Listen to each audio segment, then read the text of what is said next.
শ্রী শ্রী রামকৃষ্ণ কথামৃত এখানে ধারাবাহিকভাবে পাঠ করা হচ্ছে এবং এ বিষয়ে আলোচনা করা হচ্ছে। তো আজকে আমরা শ্রী শ্রী রামকৃষ্ণ কথামৃত প্রথম ভাগ, প্রথম খণ্ড, চতুর্থ পরিচ্ছেদ থেকে পাঠ করছি। এর আগে তৃতীয় পরিচ্ছেদ পর্যন্ত পাঠ করা হয়েছে। কথামৃতের শুরুতে কথামৃতের যে আধ্যাত্মিক পরিমণ্ডল সেটি সৃষ্টি করার জন্য কথামৃতকার শ্রী মহেন্দ্রনাথ গুপ্ত ছদ্মনামে যিনি শ্রীম, তিনি শ্রীমদ্ ভাগবতের রাস পঞ্চাধ্যায় থেকে উদ্ধৃত করে লিখছেন, তব কথামৃতম তপ্ত জীবনং কবিভিরীড়িতং কল্মষাপহং শ্রবণ মঙ্গলং শ্রীমদাততম ভুবি ক্রীণন্তি য়ে ভুরিদা জনা। আপনারা জানেন যে শ্রীমদ্ ভাগবতে বর্ণিত আছে, রাসলীলার প্রাক্কালে যখন সেই চন্দ্রজ্যোতি বিধৌত রাত্রে শ্রীকৃষ্ণের সেই অমোঘ বাঁশির আকর্ষণে ভক্তি যোগের সাধিকা গোপীবৃন্দ তারা যখন ছুটে গেছেন যমুনা কিনারে শ্রীকৃষ্ণের সাথে, তাদের পরম প্রেমাস্পদ ভগবান শ্রীকৃষ্ণের সাথে মিলিত হওয়ার জন্য, তার অব্যবহিত পরে শ্রীকৃষ্ণ সেখান থেকে অন্তর্হিত হয়েছিলেন। তো শ্রীকৃষ্ণের অদর্শনে গোপিনীদের পার্বতীর মতো অবস্থা হয়েছিল। তারা ভগবান শ্রীকৃষ্ণকে স্থূল চক্ষে দেখতে পাচ্ছেন না, তাই তারা শ্রীকৃষ্ণের কথা আলোচনা করছেন পরস্পর। তিনি যে সমস্ত লীলা করেছিলেন সেগুলোর অনুকরণ করছেন এবং তারা কৃষ্ণময় হয়ে রয়েছেন কৃষ্ণ কথাতে। তো সেখানেই এটি বলা হয়েছে যে তব কথামৃতম তপ্ত জীবনম, তোমার এই কথা অর্থাৎ শ্রী ভগবানের কথা আমাদের এই তপ্ত জীবনে যেন অমৃত স্বরূপ। আপনারা জানেন যে ভগবান শ্রীরামকৃষ্ণ তার প্রিয়তম সন্তান নরেন্দ্রনাথ দত্তকে এক জায়গায় বলছেন যে, মনে কর এক খুলি মিষ্ট রস রয়েছে আর তুই মাছি হয়েছিস, তো তুই কোন জায়গায় বসে ওই রস পান করবি? তো স্বামীজি উত্তর দিলেন যে আমি কিনারায় বসে, সেই পাত্রের কিনারায় বসে রস পান করব, কারণ ভিতরে ঢুকলে ডুবে যাব, আর ডুবে গেলেই তো মৃত্যু। তখন ভগবান শ্রীরামকৃষ্ণ বলছেন যে সে যে অমৃত রস, অমৃতের মধ্যে ডুবলে মানুষের মৃত্যু হয় না, সে অমর হয়। তো আমাদের এই যে জীবন, ত্রিতাপে দগ্ধ এই জীবন, তাই বলা হয়েছে তপ্ত জীবনম। আমরা যেন সেই তপ্ত কড়াইয়ের মধ্যে যেন বাস করছি, এই সংসারে থাকা যেন অসহনীয় হয়ে উঠছে, এই রকম একটি পরিস্থিতির মধ্যে শ্রী ভগবানের কথা, প্রিয়তমের কথা কেমন অমৃত স্বরূপ। গোপিনীটা বলছেন, তব কথামৃতম তপ্ত জীবনম কবিভিরীড়িতং কল্মষাপহম। কবি অর্থাৎ যারা জ্ঞানী তারা বলেন যে তোমার এই কথা সমস্ত কলমশ, সমস্ত কলুষ বা সমস্ত পাপ বা সমস্ত মলিনতা যেন নষ্ট করে দেয়। ভগবান শ্রীরামকৃষ্ণ এক জায়গায় বলেছিলেন যে মনে করো 1000 বছরের অন্ধকার ঘর, সেখানে একটি প্রদীপ জ্বালা হলো, তা সেই ঘরটি কি একটু একটু করে আলোকিত হবে না চট করে আলোকিত হবে?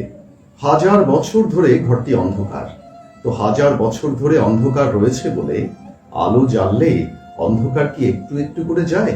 তা হয় না, একসঙ্গে সমস্ত অন্ধকার চলে যায়।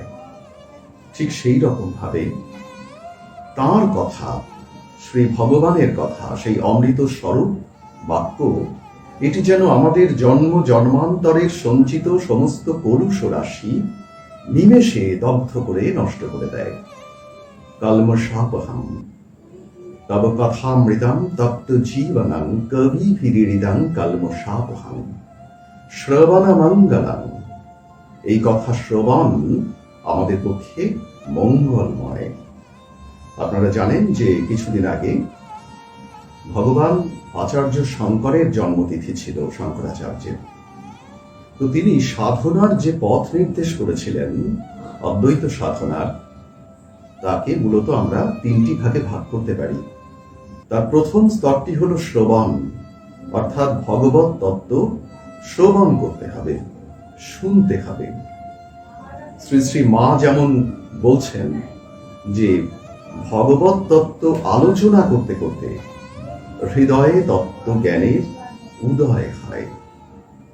আমরা শুধু বুদ্ধি দিয়ে বা শুধু ইন্টেলেক্ট দিয়ে এই তত্ত্ব বুঝতে পারি না।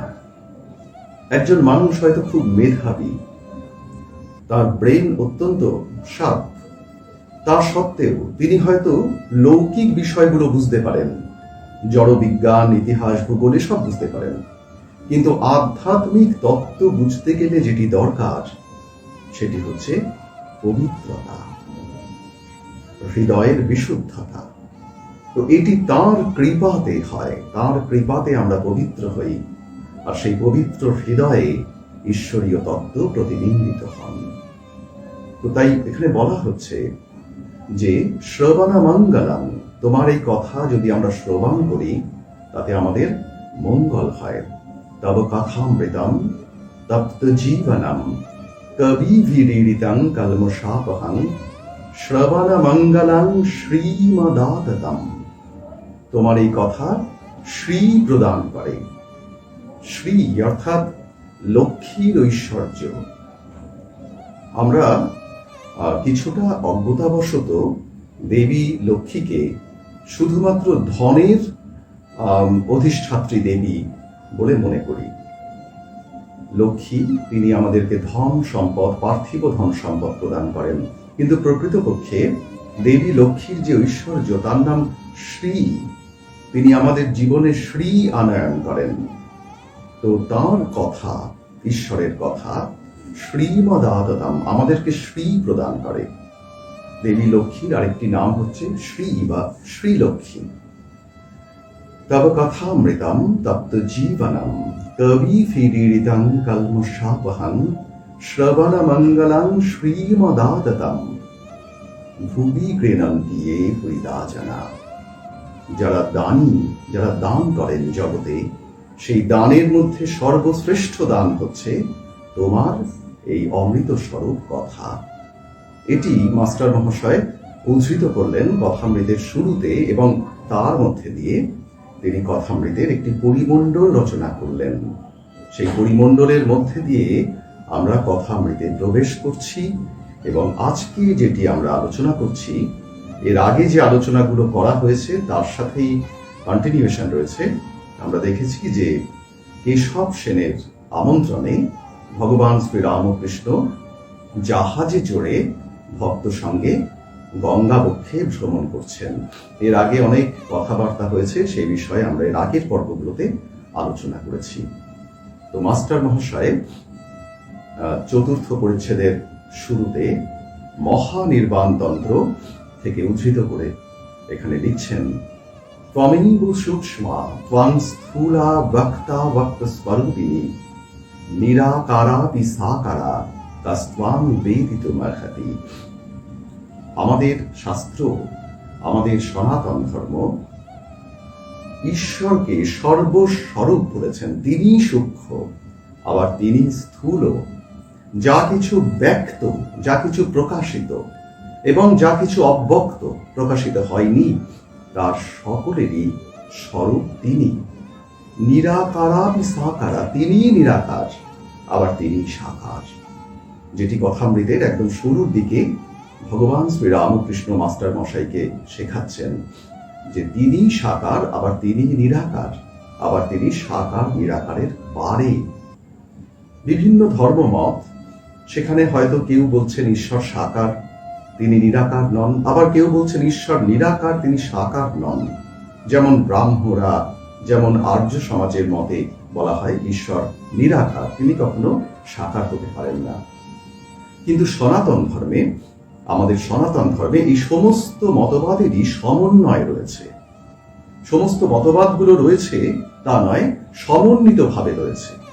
বলা হচ্ছে তিনি সাকার, আবার তিনি নিরাকার, আবার তিনি সাকার নিরাকারেরও পারে রয়েছেন। নিরাকারাপি সাকারা কাস্ত্বাং বেদিতু মার্হাতি, মহানির্বাণতন্ত্রের চতুর্থ উল্লাস থেকে এটি উদ্ধৃত করা হয়েছে।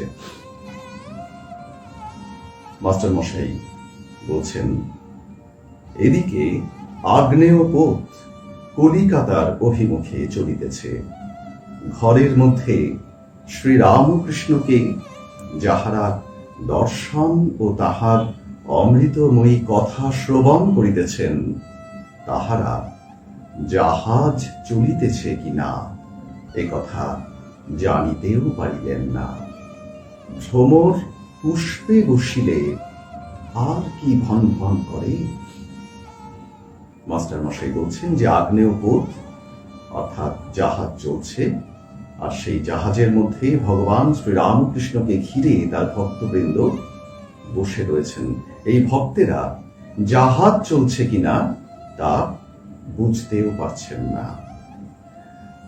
আচ্ছা, আমি এই ফাঁকে একটু জানিয়ে রাখি, যারা এখানে উপস্থিত হয়েছেন এই লাইভ টেলিকাস্টে, সকলকে স্বাগত জানাই, শুভেচ্ছা জানাই। তপতি গোস্বামী, রীতা গুপ্তা, সোমনাথ কুমার, শিপ্রা রায়, আরো অনেকে আছেন। আমি এই নামগুলো দেখতে পাচ্ছি। আপনারা ভগবান শ্রীরামকৃষ্ণের উদ্দেশ্যে প্রণাম জানাচ্ছেন। আপনাদের সাথে আমিও তার পাদপদ্মে প্রণাম জানাই। আপনাদের সকলকে, আপনাদের সকলের হৃদয়স্থিত যে ভগবান, তার উদ্দেশ্যে প্রণাম জানাই। তো আপনাদের কাছে একটি কথা বলছি যে আমার কথাগুলো স্পষ্টভাবে আপনারা শুনতে পাচ্ছেন কিনা, এটি একটু কমেন্ট বক্সে কমেন্ট করে জানান, কারণ এটি আমার পক্ষে জানা সম্ভব নয়। যদি কোনো সমস্যা হয় কথা শুনতে একটু জানাবেন তাহলে, বা এই আলোচনার মধ্যে আপনাদের যদি কিছু বক্তব্য থাকে, আপনাদের কোনো অভিজ্ঞতা, কোনো অনুভূতি, সেগুলো এখানে আমাদের সাথে শেয়ার করতে পারেন কমেন্ট বক্সে।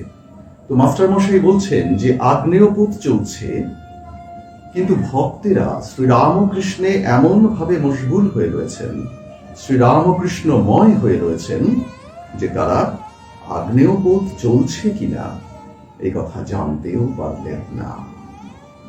বিষয়টি কিরকম, মাস্টার মশাই এখানে উপমা সহকারে বলছেন যে ভ্রমর পুষ্পে বসিলে আর কি ভন ভন করে। এই উপমাটিও ভগবান শ্রীরামকৃষ্ণের উপমা। তিনি অন্যত্র বলেছেন যে ভ্রমর কতক্ষণ গুনগুন করে, যতক্ষণ না সে ফুলের উপরে বসে মধু পান করছে। কিন্তু একবার মধু পান করতে শুরু করলে কিন্তু ভ্রমর আর গুনগুন করে না। ঠিক সেই রকম ঈশ্বরীয় রস একবার আস্বাদিত হওয়া শুরু হলে তখন আর অন্য চিন্তা ভাবনা আর আসে না। বিষয়টি কিরকম দেখুন, আপনারা যারা নিয়মিত সাধন ভজন করেন তারা জানেন যে সাধনার প্রথম অবস্থায় যখন আমরা জপ করি বা ধ্যান করার চেষ্টা করি, আমরা হৃদয়ে তো ইষ্ট রূপ স্মরণ করার চেষ্টা করি, কিন্তু এই স্মরণের পথে অনেক বাধা আসে। যখনই আমরা মনোসংযম করার চেষ্টা করি, তখন কিন্তু আমাদের মন সহজে সংযত হতে চায় না, বা ইষ্টরূপ পরিষ্কারভাবে প্রস্ফুটিত হয় না। বিভিন্ন রকম চিন্তা ভাবনা মাথায় তখন আসে। সাধারণ অবস্থায় হয়তো যে চিন্তাগুলো আমরা করি না, সাধন ভজন করতে বসলে সেই চিন্তাগুলো মাথায় চলে আসে। এগুলোকে তখন আমরা কি করি, আমরা জোর করে তাড়ানোর চেষ্টা করি, জোর করে সেই চিন্তাগুলোকে আমরা সরিয়ে দেওয়ার চেষ্টা করি, বারবার মনকে ইষ্ট পাদপদ্মে নিয়োজিত করার চেষ্টা করি। কিন্তু ইষ্টের কৃপায় যখন দপ করে হৃদয়ে ইষ্টরূপের স্ফুরণ ঘটে। জপ ধ্যান করতে করতে যখন ইষ্টরূপ একদম একদম প্রকাশিত হন, একদম তিনি যেন জীবন্ত রূপে প্রকাশিত হচ্ছেন, ইষ্টের সেই ভাবময় রূপ যখন প্রকাশিত হয়, তখন কিন্তু চট করে ওই সমস্ত চিন্তা ভাবনাগুলো যেন চলে যায়। এমনকি আমাদের দেহটি যে আছে এই বোধ তখন থাকে না। অর্থাৎ তিনি যখন প্রকাশিত হন, তার জ্যোতিতে সবকিছু যেন ঠেকে যায়। যেমন সূর্য প্রকাশিত হলে আকাশের সমস্ত নক্ষত্র, চাঁদ এরা ঢেকে যায়, তেমন ঈশ্বর প্রকাশিত হলে, হৃদয়ে যখন তিনি প্রকাশিত হন সাধনা করতে করতে, তখন কিন্তু আর অন্য কোনো চিন্তা আপনার আসে না।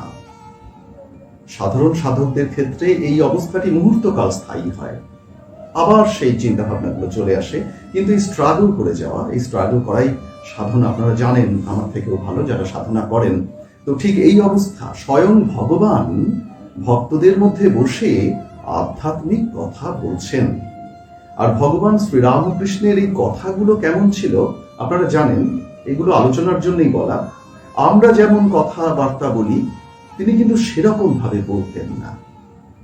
তিনি যে কথাগুলো বলতেন, সেই কথাগুলো মানুষের অন্তরে প্রবেশ করে যেন তাদের ভিতরের সমস্ত অজ্ঞানের অন্ধকার দূর করে দিত। এটা একমাত্র যারা ঈশ্বর প্রেরিত পুরুষ বা উচ্চ কোটির সাধক, তারা এটা পারেন। যেমন আমরা দেখেছি যে স্বামীজি বলতেন যে স্বামীজি যখন কোনো কথা বলছেন, তখন উপস্থিত শ্রোতাদের মধ্যে স্পষ্ট ধারণা হতো যে স্বামীজি যা বলছেন এটাই সত্যি, এর পরে আর অন্য কোনো কথা থাকতেই পারে না। তো আমাদের কথা অনেক রকম তো আছে। আমরা যেমন এই যে কথাবার্তাগুলো বলছি, এইগুলো সাধারণ স্তরের কথাবার্তা, কিন্তু মহাপুরুষরা যখন কথা বলেন, সেই কথার মধ্যে দিয়ে এক তীব্র ভাব প্রবাহ শ্রোতার মনকে স্পর্শ করে এবং তার শ্রোতার ভিতর থেকে সমস্ত অজ্ঞান, সমস্ত সংশয় যেন তিরোহিত হয়। এই যে অবস্থাটি, এই উচ্চ অবস্থায় খুব স্বাভাবিকভাবেই সাংসারিক চিন্তা, জাগতিক ভাবনা মানুষের মধ্যে আর প্রবেশ করতে পারে না। যেমন সূর্য উঠলে তারার আলো আর দেখা যায় না, তারা যেমন ঢাকা পড়ে যায়, নক্ষত্রের আলো দেখা যায় না, ঠিক সেই রকম ভগবান স্বয়ং যখন উদিত হয়েছেন, তখন আর অন্য চিন্তা মনে পড়ে না। তো মাস্টার মশাই বলছেন যে জাহাজ চলিতেছে কিনা এটা সমবেত ভক্তরা তারা বুঝতেও পারছেন না, তারা এমনই মগ্ন হয়ে রয়েছেন শ্রীরামকৃষ্ণরূপী তত্ত্বের মধ্যে। মাস্টার মশাই বলছেন, ক্রমে পোত দক্ষিণেশ্বর ছাড়াইল, সুন্দর দেবালয়ের ছবি দৃশ্যপটের বহির্ভূত হইল।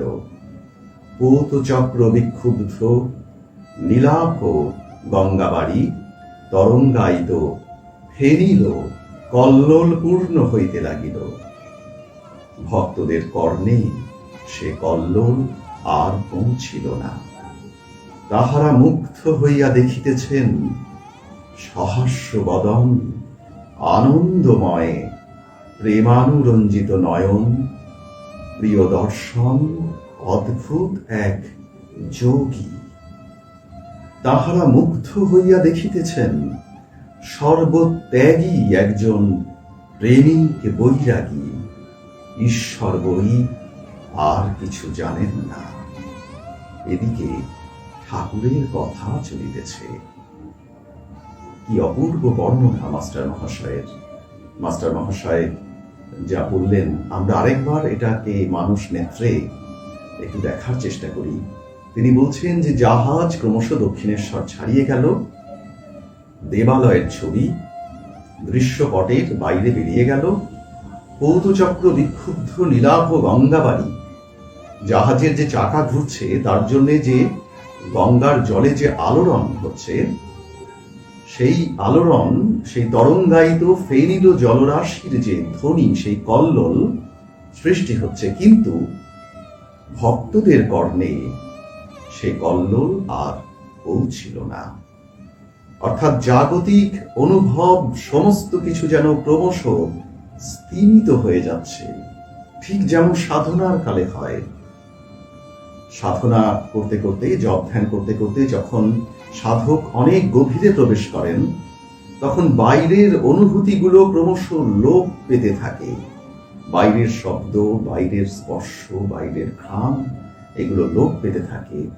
সাধক তখন অন্তরানন্দে বিভোর হয়ে শুধু ইষ্টের সঙ্গেই বিলাস করতে থাকেন। ইষ্ট বই অন্য কোনো বোধ তার আর থাকে না। তো এই অবস্থাটি যেন সেখানে সৃষ্টি হয়েছে। ভক্তেরা ভগবান শ্রীরামকৃষ্ণের দিকে মুগ্ধ হয়ে তাকিয়ে রয়েছেন। তারা মুগ্ধ হয়ে কি দেখছেন? তারা মুগ্ধ হয়ে দেখছেন ভগবান শ্রীরামকৃষ্ণকে। শ্রীরামকৃষ্ণ কেমন? মাস্টার মশাই বলছেন, সহাস্য বদন, আনন্দময়, প্রেমানুরঞ্জিত নয়ন। ভগবান শ্রীরামকৃষ্ণের সেই ছবিটি মনে মনে কল্পনা করুন, যেটি ওই কেশব সেনের বাড়ি কমল কুটিরে তোলা হয়েছিল। ঠাকুর দাঁড়িয়ে আছেন সমাধিস্থ, পাশে তার ভাগিনেয় হৃদয়, তিনি ঠাকুরের শরীর ধারণ করে আছেন। মনে মনে আমরা কল্পনা করছি, আপনারা করছেন। এইবার ঠাকুরের শরীরের বাকি অংশ বাদ দিয়ে আপনাদের মন ফোকাস করুন ঠাকুরের মুখাবয়বের উপরে, শুধু মুখটি দেখুন। ঠাকুরের সেই সমাধিস্থ রূপ, ভিতরের আনন্দ যেন মুখে প্রকাশিত হচ্ছে। অর্ধ নিমীলিত চোখ, নয়ন যুগলে যেন আনন্দ ও করুণা বর্ষিত হচ্ছে। আর সেই দিব্য স্বর্গীয় হাসি, এই রূপটিকেই মাস্টার মহাশয় এখানে ব্যক্ত করলেন। মাস্টার মশাই বলছেন যে সহাস্য বদন, আনন্দময়, প্রেমানুরঞ্জিত নয়ন, প্রিয় দর্শন, অদ্ভুত এক যোগী। সেই ঠাকুরের মুখপদ্ম আমরা মানুষ নেত্রে দর্শন করছি। যে মুখপদ্ম সম্পর্কে গিরিশচন্দ্র ঘোষ এক জায়গায় সখেদে লিখেছিলেন। আপনারা জানেন যে গিরিশ ঘোষের থিয়েটারে গেছেন ভগবান শ্রীরামকৃষ্ণ। থিয়েটারে যাবার পরে এইবার গাড়ি যখন এসে থেমেছে থিয়েটারের প্রাঙ্গণে, ঠাকুর নামতে গেছেন গাড়ি থেকে, তখন ভক্তেরা বলছেন, দাঁড়ান, আপনি নামবেন কেন? গিরিশ ঘোষ থিয়েটারের কর্তা, তিনি এসে আপনাকে অভিবাদন জানিয়ে, আপনাকে স্বাগত জানিয়ে নিয়ে যাবেন, আপনি এখন নামবেন না। ঠাকুরের বালক স্বভাব, সবাই বলেছে তাই তিনিও বসে আছেন গাড়িতে। এর মধ্যে গিরিশ ঘোষের কাছে খবর গেছে যে দক্ষিণেশ্বর থেকে পরমহংসদেব এসেছেন আপনার থিয়েটার দেখতে। গিরিশ ঘোষ তখন কিন্তু তিনি মদ্যপান করেছেন এবং সম্পূর্ণ রূপে বাহ্য শূন্য অবস্থা। ফলে দক্ষিণেশ্বরের পরমহংস এসেছেন, এই বার্তাটি শুনে তিনি স্বাভাবিক অবস্থায় যেভাবে রিয়াক্ট করতেন সেটা আর করলেন না। তো গিরিশ ঘোষ বললেন যে তিনি এসেছেন, তা আমি কি করব? আমি গিয়ে তাকে আহ্বান করে না আনলে তিনি কি আসতে পারবেন না? খুবই কঠোর কথা। তো সেই বার্তাবাহক সেই কথাটি ঠাকুরের কাছে গিয়ে বললেন যে গিরিশ ঘোষ এই কথা বললেন। ঠাকুরের বালক স্বভাব, তার নিন্দা প্রশংসা কোনোটাতেই তো তার কিছু যায় আসে না। ভক্তেরা বলেছিলেন বলে গাড়িতে বসে আছেন, গিরিশ ঘোষ আসবেন না, ঠাকুর গাড়ি থেকে নামার চেষ্টা করছেন। কিন্তু এদিকে গিরিশ ঘোষ তো এই কথা বলে ছেড়ে দিয়েছেন। গিরিশ ঘোষকে একজন বলেছিলেন যে আপনি এত কটু কথা কেন বলেন? গিরিশ ঘোষ বলতেন যে দেখুন, ভগবান শ্রীকৃষ্ণ যখন কালীয় নাগকে দমন করছেন, কালীয় নাগের উপরে মাথায় যখন নৃত্য করছেন ভগবান শ্রীকৃষ্ণ, তখন কালীয় নাগ সে বিষ উদ্গীরণ করছে, বিষে যমুনার জল নীল হয়ে যাচ্ছে। তো তখন ভগবান শ্রীকৃষ্ণ বলছেন যে কালীয়, তুমি এত বিষ উদ্গীরণ করছো কেন? তো কালীয় নাগ বলছেন যে প্রভু, তুমি আমায় যা দিয়েছো আমি তাই দিয়ে তোমার সেবা করছি। তুমি তো আমাকে অমৃত দাওনি, তুমি আমাকে বিষ দিয়েছো, তাই আমি বিষ দিয়ে তোমার সেবা করছি। তো গিরিশ ঘোষ বলছেন যে কি করব, আমার ভিতরে যা আছে আমি তাই দিয়ে প্রভুর সেবা করছি। তো গিরিশ ঘোষ এই কটু কথা বললেন। সেই কটু কথা ঠাকুরের কাছে গেল। ঠাকুর বিন্দুমাত্র ভ্রুক্ষেপ না করে তিনি পাদানিতে পা দিয়ে নিচে নামছেন। এই সময় গিরিশ ঘোষের ভিতরে তার যেন একটা চৈতন্য হয়েছে। গিরিশ ঘোষ ওই কথা বলে দিয়েছেন, কিন্তু তার মনে হচ্ছে এ আমি কি করলাম, তার ভিতরটা যেন একটা অপরাধ বোধে, যেন তীব্র যন্ত্রণায় তিনি কষ্ট পাচ্ছেন। গিরিশ ঘোষ সমস্ত সেই বোতল টোতল সব ছুঁড়ে ফেলে দিয়ে তিনি পাগলের মতো ছুটতে ছুটতে ঠাকুরের গাড়িটার দিকে গেছেন। কি অদ্ভুত লীলা ভক্ত ভগবানের! এসব বলছে না শ্রবণ মঙ্গলম, এগুলো শুনলে আমাদের মঙ্গল হয়, আমরা যেন অভিভূত হয়ে যাই। যে গিরিশ ঘোষ এত কটু কথা বললেন, তিনিও তখন দিশেহারার মতন ছুটছেন ঠাকুরের কাছে। ঠাকুর তখন সবে পা দিয়ে মাটিতে পা দিয়ে নেমেছেন। গিরিশ ঘোষ পাগলের মতো ঠাকুরের পায়ের পরে উবুর হয়ে পড়ে ক্ষমা প্রার্থনা করছেন, হে ভগবান ক্ষমা কর। তারপরে গিরিশ ঘোষ এই কথাটির স্মৃতিচারণ করতে গিয়ে বলছেন যে মুখপদ্ম হেরিলে পাষাণ বিগলিত হয়, ঠাকুরের সম্পর্কে বলছেন, আমি তাকেই কটুবাক্য প্রয়োগ করেছি। গিরিশ ঘোষ ঠিক করলেন যে এই জীবন তিনি আর রাখবেন না। কি অসাধারণ ভাব ভক্ত আর ভগবানের মধ্যে, কি অদ্ভুত একটি রিলেশন। তাই গিরিশ ঘোষের ওই যে কথা ঠাকুরের সম্পর্কে বলছেন যে মুখপদ্ম হেরিলে পাষাণ বিগলিত হয়, আমি তাকে কটুবাক্য প্রয়োগ করেছি। কি মর্মন্তুদ যাতনার সঙ্গে গিরিশ ঘোষ এই কথা উচ্চারণ করছেন। তো সেই মুখপদ্ম আমরা তো ছবিতে দর্শন করেছি আর দর্শন করেছি ভাবনেত্রে। সেই মুখপদ্মের বিবরণ দিলেন মাস্টার মহাশয়। আনন্দময় রেমানুরঞ্জিত নয়ন, প্রিয় দর্শন এক অদ্ভুত যোগী। ভক্তেরা মুগ্ধ হয়ে সেই রূপ লাবণ্য নিরীক্ষণ করছেন। তাহারা মুগ্ধ হইয়া দেখিতেছেন সর্বত্যাগী এক প্রেমিক বৈরাগী। ভগবান শ্রীরামকৃষ্ণের ঐশ্বর্যই হচ্ছে ত্যাগ। শ্রী শ্রী মাকে একজন ঠাকুরের সর্বধর্ম সমন্বয় প্রসঙ্গে বললে শ্রী শ্রী মা সারদা দেবী, তিনি বলছেন, তোমরা বলছো বটে সর্বধর্ম সমন্বয়ের কথা। আমার মনে হয় যে ভগবান শ্রী রামকৃষ্ণের আদর্শের মুখ্য ভাবটি হচ্ছে এই ত্যাগ। ত্যাগই তার জীবনের ঐশ্বর্য। কি গৃহী কি সন্ন্যাসী, সবার জন্য এই ত্যাগের পথ নির্দেশ করেছেন ভগবান শ্রীরামকৃষ্ণ। তিনি সংসারী ভক্তদের উদ্দেশ্যে বলছেন, যখন সংসারী ভক্তরা বলছেন যে সব কি ত্যাগ করতে হবে, ঠাকুর বলছেন না, তোমাদের সব ত্যাগ করতে হবে কেন, বলে বলছেন যে সংসারীর পক্ষে মনে ত্যাগ, বাইরে ত্যাগ নয়, মনে ত্যাগ, ত্যাগ করতেই হবে। স্বামীজি বলছেন যে ত্যাগ ছাড়া অন্য কোনো পথ নেই ধর্মলাভের।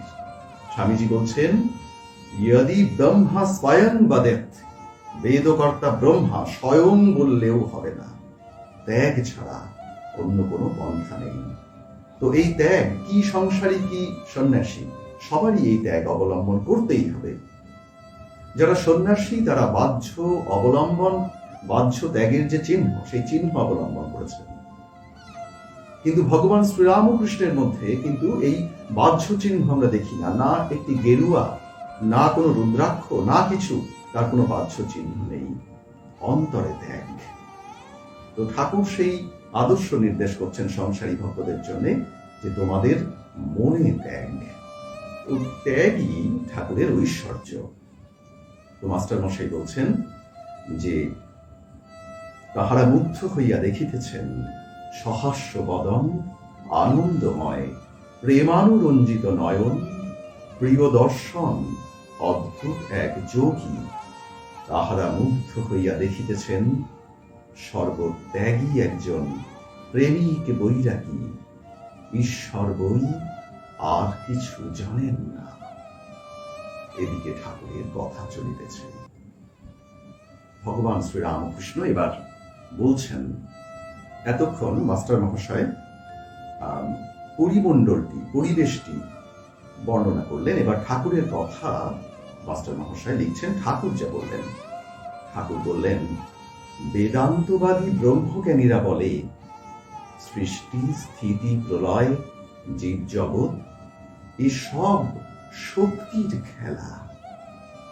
বিচার করতে গেলে এসব স্বপ্নবৎ।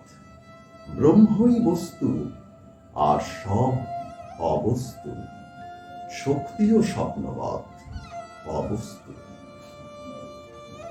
ভগবান শ্রীরামকৃষ্ণ এই অংশে আমরা বারবার দেখতে পাচ্ছি যে বেদান্তের কথা, জ্ঞান যোগের কথা এগুলো আসছে।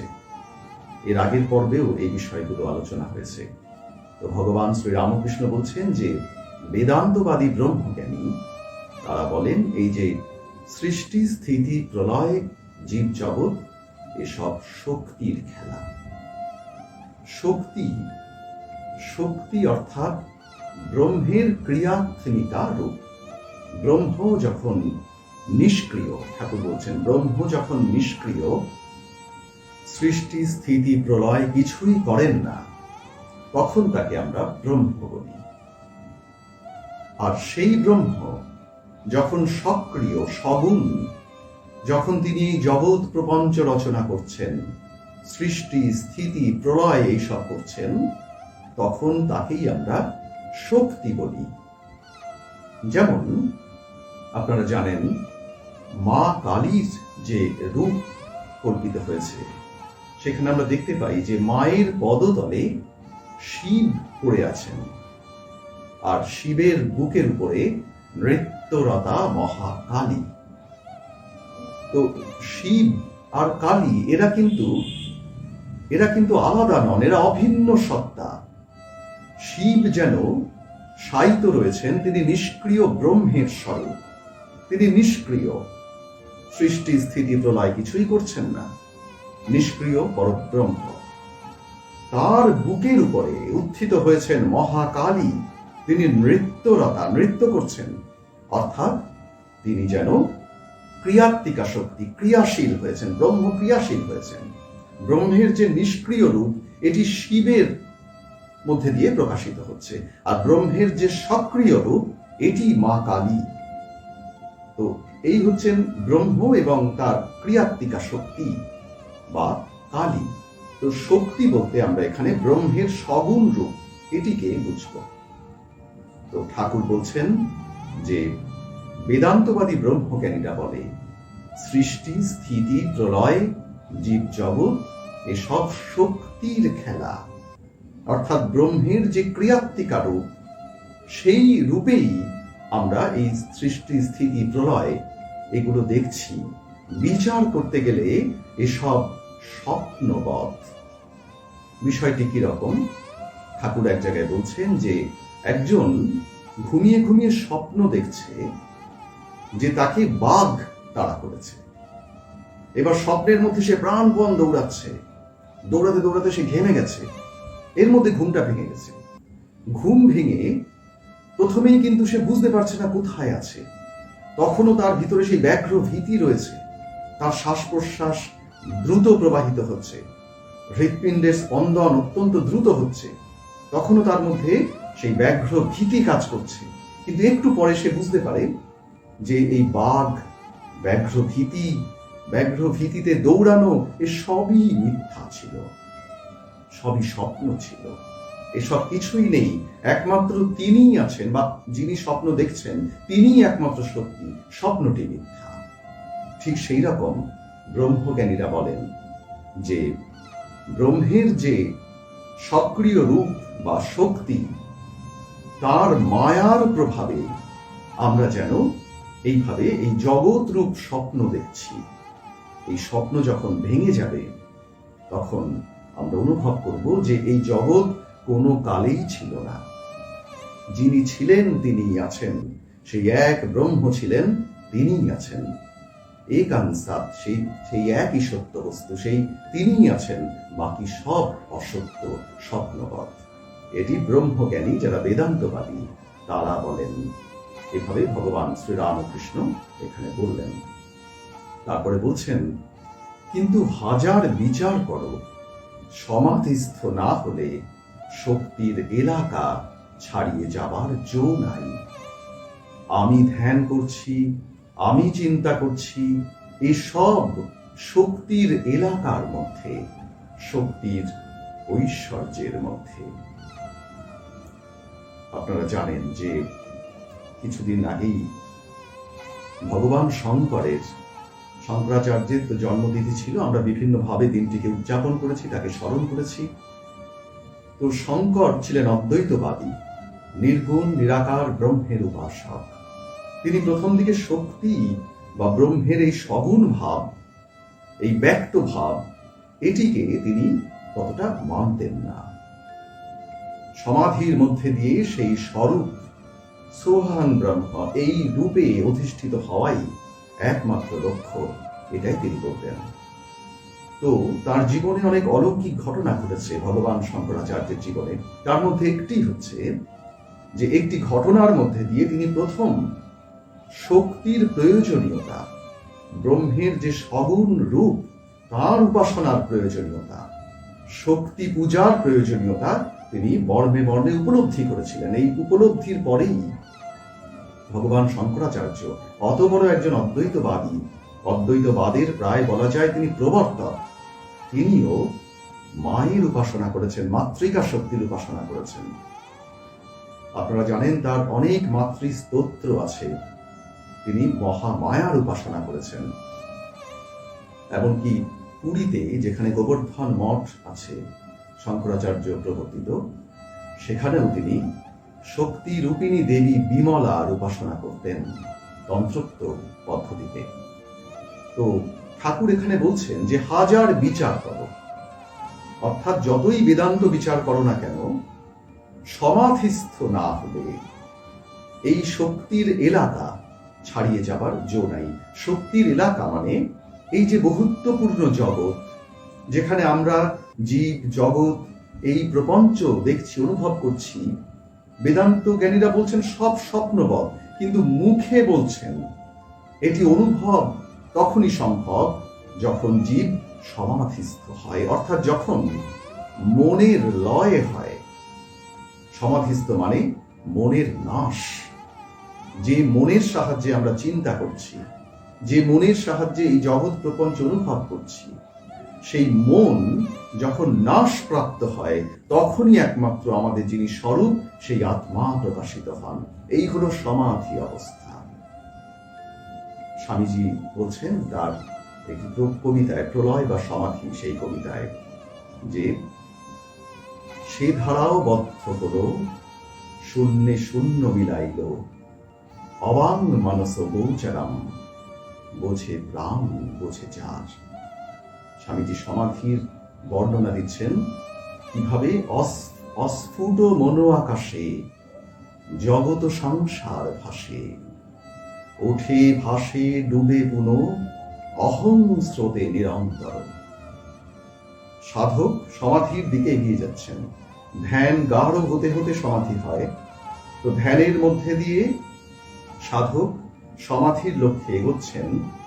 সেই যাত্রাপথের একটি যেন বিবরণ, অস্ফুট মনো আকাশে জগত সংসার ভাসে। তখনও মনের লয় হয়নি, মন রয়েছে। সেই মনোরূপ আকাশে এই জগৎ সংসার যেন অস্ফুট হয়ে ভেসে রয়েছে। কিরকম?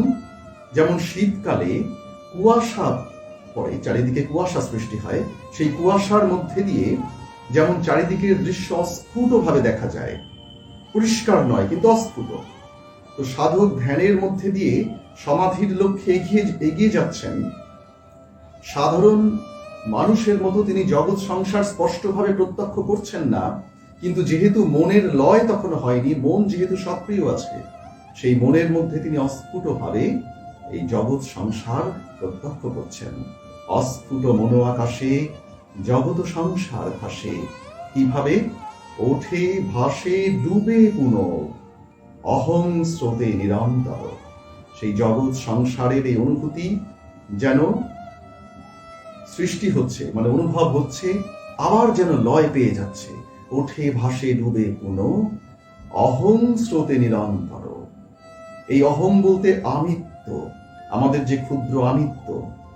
আধ্যাত্মিক অর্থে ঠাকুর যেখানে অহং শব্দের উল্লেখ করেছেন, অনেকে আমরা এই অহং বলতে প্রাইড বা অহংকার বুঝি, কিন্তু তা নয়। অহং বলতে আমিত্ব, আমাদের এই যে জীব, আমি একটি জীব, আমি মানুষ, বা আমি অমুক, আমার নাম এই যে অহংকার, এই যে আমিত্ব, এই আমিত্বের স্থানটি হচ্ছে আমাদের মন।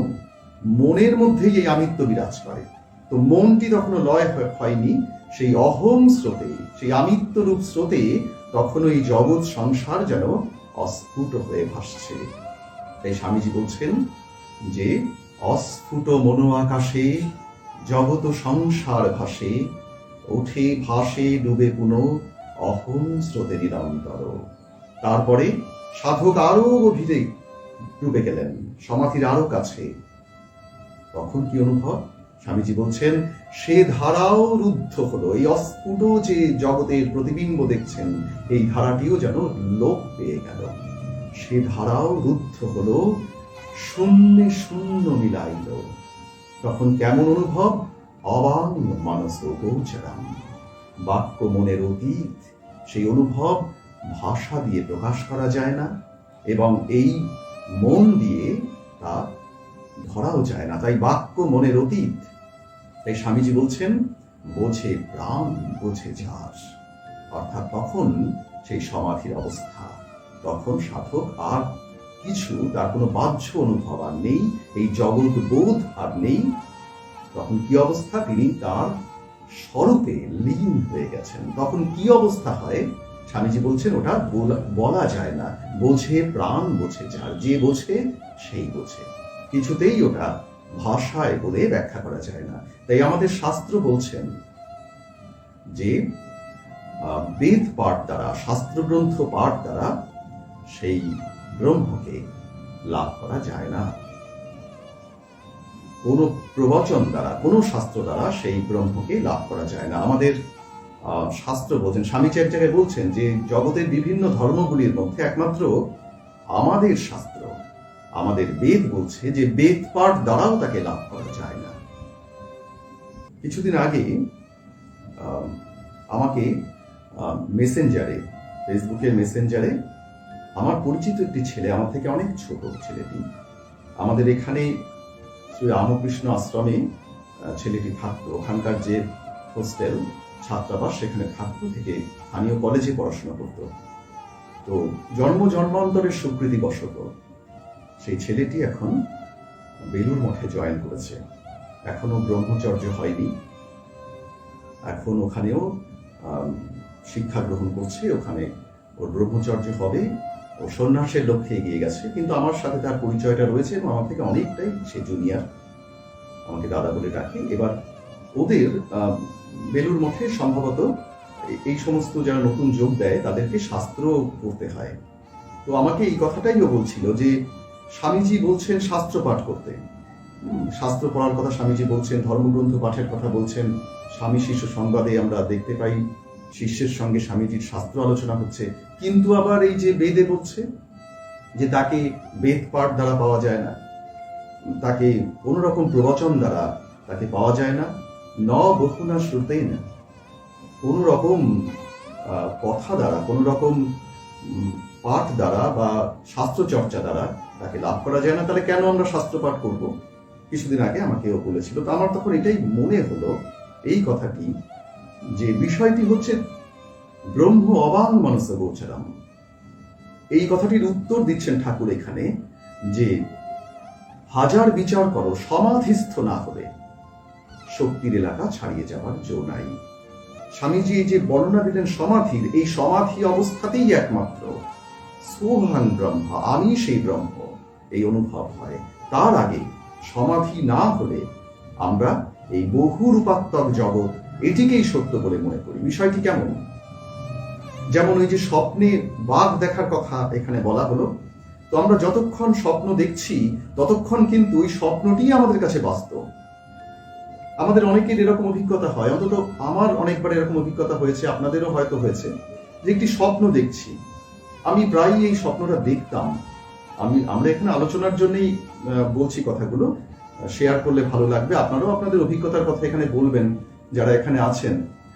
নিভা হালদার, ময়না ব্যানার্জি, সুলেখা ভট্টাচার্য, স্বাতী পাল আইচ, বাপি ব্যানার্জি, সবাই এখানে আছেন। সবাইকে স্বাগত, ধন্যবাদ জানাই। সবাইকে বলছি আমরা পরস্পর মত বিনিময় করছি, আমরা কেউ এখানে সর্বজ্ঞ হয়ে বসে নেই, আমরা শুধু আলোচনা করছি। তো আমার যেটা মনে হতো, আমার এরকম অনেক অভিজ্ঞতা আছে যে পরীক্ষার আগে, আমি যখন ছাত্র ছিলাম, পরীক্ষার আগে, বেশিরভাগ পরীক্ষার আগে আমি একটা স্বপ্ন দেখতাম। সেই স্বপ্নটা কেমন? স্বপ্ন দেখতাম যে আমি পরীক্ষা দিতে গেছি, আমার ফিজিক্স পরীক্ষা, তখন আমি ফিজিক্স নিয়ে পড়াশোনা করছি, ফিজিক্স পরীক্ষা, স্বপ্ন দেখছি, পরীক্ষা দিতে গেছি, আমাকে প্রশ্নপত্র দিয়েছে ইতিহাসের। এবার আমি প্রফেসরকে বলছি যে স্যার আমার তো ফিজিক্সে অনার্স, আমি হিস্ট্রি কি করে পরীক্ষা দেবো? স্যার বলছেন কিছু করার নেই, প্রত্যেকের নামে কোশ্চেন অ্যালট করা হয়েছে, তোমার নামে তাহলে ভুলবশত এই কোশ্চেনটা অ্যালটেড হয়েছে, তোমার ইতিহাসেই পরীক্ষা দিতে হবে। সে কি সাংঘাতিক অবস্থা! সে স্বপ্নের মধ্যে আমার সে তখন ভীষণ একটা ডিপ্রেশনের অবস্থা হয়ে যেত। প্রায় আমি এই স্বপ্নটা দেখতাম যে সাবজেক্ট পরীক্ষা দিতে গেছি অন্য সাবজেক্টের কোশ্চেন দিয়েছে আমাকে। তো তখন একটা আমার অনুভূতি হতো, সেটা আমি শেয়ার করছি। আমার মনে হতো যে এটা স্বপ্ন, এটা কিন্তু বাস্তব না। স্বপ্নের মধ্যেই মনে হতো এটা স্বপ্ন। তবুও আমি ভীতিটা এড়াতে পারতাম না। ইতিহাসের প্রশ্ন নিয়ে আমি এখন কি করবো, এই ভয়। যতক্ষণ না ঘুম ভাঙতো, ঘুম ভাঙার পরেও ওই একটা ভীতি আমার মধ্যে থাকতো। ঘুম ভেঙে চারিদিকে তাকিয়ে অনেকক্ষণ সময় লাগতো বুঝতে যে না, আমি পরীক্ষার হলে নেই, আমি ঘুমাচ্ছিলাম। তো এই স্বপ্নবৎ এই জগৎ, এই স্বপ্নের মধ্যে আমরা যতই বিচার করি, স্বপ্নের মধ্যে আমি বুঝতে পারছি একটা মনের একটা অংশ দিয়ে যেটা স্বপ্ন, তবুও যেন ধরতে পারছি না, ওই স্বপ্নটাই বাস্তব বলে মনে হচ্ছে। তো আধ্যাত্মিক ক্ষেত্রেও তাই, যতক্ষণ আমরা এই দ্বৈত জগতে থাকি, আমি তুমি এই রাজ্যে বাস করি, যতক্ষণ আমরা ভেদ দেখি, যতক্ষণ ভেদ জ্ঞান রয়েছে, ততক্ষণ যতই আমরা বিচার করি না কেন, যতই আমরা আধ্যাত্মিক চর্চা করি, বেদান্ত চর্চা করি না কেন, ঠাকুর বললেন এই শক্তির এলাকা, অর্থাৎ এই বহুত্বময় জগতের এলাকা ছাড়িয়ে যাবার জো নাই। যখন সমাধি হয়, যখন মনের লয় হয়, অর্থাৎ যখন আমাদের এই জগৎ বোধ রূপ ঘুমটি ভেঙে যায়, তখনই একমাত্র সেই সোভান, এই বোধে আমরা স্থিত হতে পারি। তো ঠাকুর তাই বললেন যে সমাধি না হলে শক্তির এলাকা ছাড়িয়ে যাবার জো নাই। আমি ধ্যান করছি, আমি চিন্তা করছি, এই সব শক্তির এলাকার মধ্যে। একজন বেদান্ত জ্ঞানী তিনি যখন বলছেন আমি ব্রহ্ম, যখন তিনি বলছেন যে জীব ও ব্রহ্মৈব না পারা, জীব আর ব্রহ্মের সঙ্গে কোনো ভেদ নেই, এই কথা যখন তিনি বলছেন, তার মানে তার জীব বোধ রয়েছে, তিনি জীবকে জীব হিসাবে দেখছেন, অর্থাৎ তিনি সেই আমি তুমির জগতে রয়েছেন, অর্থাৎ তখনও কিন্তু তিনি শক্তির এলাকা ছাড়িয়ে যাননি। একমাত্র সমাধিস্থ হলেই তিনি শক্তির এলাকা ছাড়িয়ে যান। শক্তির এলাকা মানে এই দ্বৈত জগৎ, এই দ্বৈত ভাবাত্মক অনুভবের রাজ্য তিনি ছাড়িয়ে যান। এবং তখন কি অনুভব হয় সেটা তিনি আর মুখেও বলতে পারেন না, সেটা তিনি আর লিখতেও পারেন না, কারণ সেই অনুভব, স্বামীজি বলছেন, অবাং মানস গোচরম, বাক্য মনের অতীত। যেমন বিদ্যাসাগরকে ঠাকুর বলেছিলেন যে সব এঁটো হয়ে গেছে, স্বরদর্শন, বেদ, বেদান্ত সব উচ্ছিষ্ট হয়ে গেছে। কেন? কারণ মুখ দিয়ে বলা হয়েছে, তাই উচ্ছিষ্ট হয়েছে। একমাত্র ব্রহ্ম উচ্ছিষ্ট হন নাই, কারণ ব্রহ্ম যে কি তা মুখে বলা যায় না। অবাং মানস গোচরম।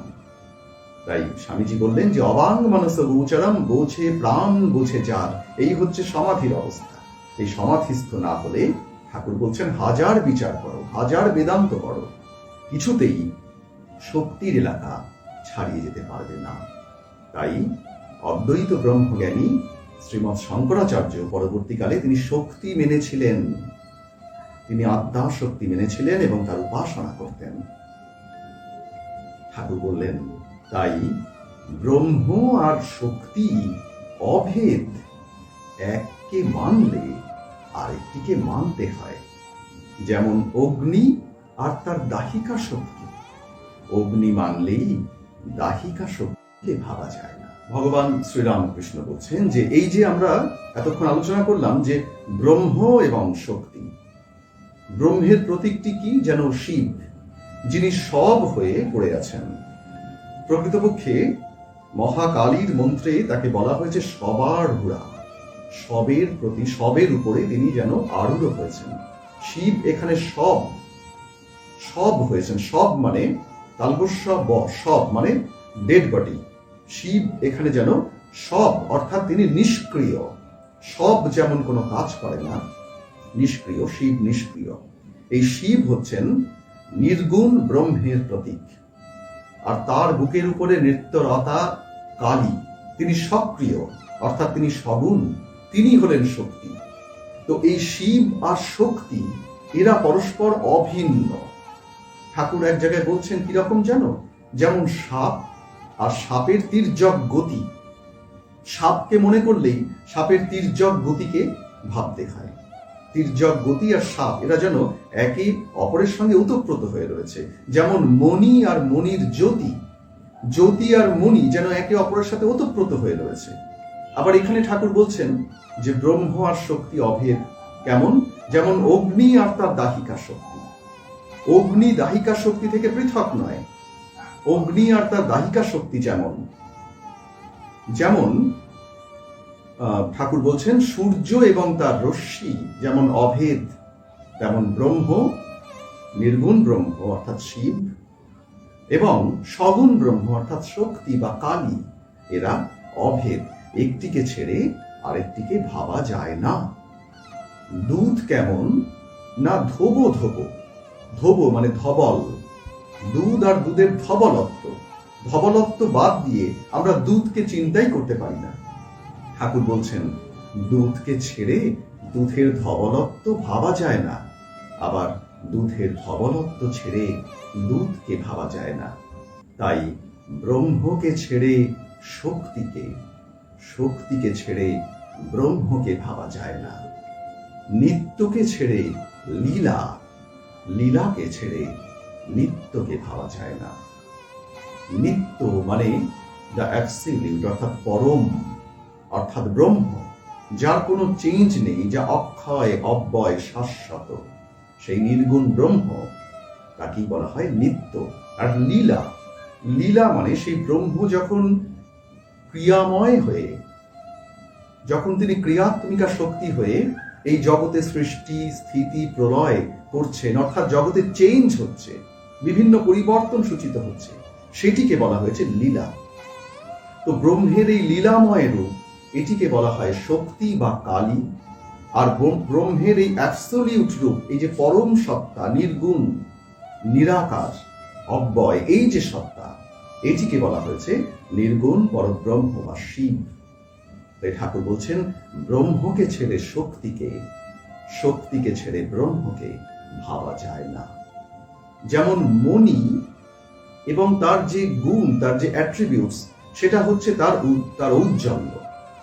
মণিকে ছেড়ে ঔজ্জ্বল্য ভাবা যায় না। ঠিক একই রকম ভাবে ব্রহ্ম তারই একটি প্রকাশ, যেন শক্তি বা কালী। তাই ব্রহ্মকে ছেড়ে শক্তিকে, শক্তিকে ছেড়ে ব্রহ্মকে ভাবা যায় না। ঠাকুর বললেন যে নিত্যকে ছেড়ে লীলা, লীলাকে ছেড়ে নিত্য ভাবা যায় না। তো আজকের আলোচনার সময় শেষ হয়ে গেছে। আমি একটু বেশি সময় নিয়ে ফেলেছি, 12 মিনিট বেশি সময় নিয়ে ফেলেছি। আজকে আমার শুরু করতে একটু দেরি হয়ে গেছিল, তার জন্য সবার কাছে আমি ক্ষমা চাইছি। তো এখানেই আমাদেরকে এখন উঠতে হচ্ছে। পরবর্তী আলোচনা, এর পরবর্তী অংশ আবার পরের রবিবার 7:30, সন্ধ্যা 7:30টার সময় হবে। আপনাদের সবার সহযোগিতায় এই আলোচনা আমরা নিয়ে যাব ভগবান শ্রী রামকৃষ্ণের কৃপায়। পরবর্তীকালে আমরা আবারও সবাই একত্রিত হব, এই আশা রেখে, এই প্রার্থনা নিয়ে আজকের পাঠ শেষ করছি। ওম স্থাপকায় চ ধর্মস্য সর্বধর্মস্বর্গিণে অবতার বরিষ্ঠায় রামকৃষ্ণায় তে নমঃ।